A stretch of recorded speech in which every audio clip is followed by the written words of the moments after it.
Gel. Narvarın geçip olmaz. Oldu. Sınıftaşlar danışqanlar, Damla sen danışqanın Məhəmməd Məktəb nə edirəm? Oxucu. Ben edemem ben. Üzüm falan için çıkayım ben mektebimde. Oldu, gel. Mektebe geldiğinden çünkü oğlandı. Derse geçe kap gelerdim. Şunun için kolganma. Ne için getirip geliyor? İşlerim çıkardı şunun için geçe kap gelerdim. Otur yapsınlar dingesek ama. Ne oldu sen demə, mən bir parlamenter.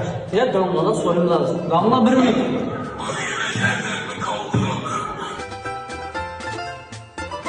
Ben müzik al götüreyim müziği. Namusa alınmaz gel.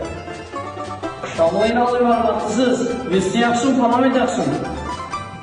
Ahmet Aksı. Bana gördün mü? Alimler Damla bilir verdim. Ne olacaq? Həsil yaşa.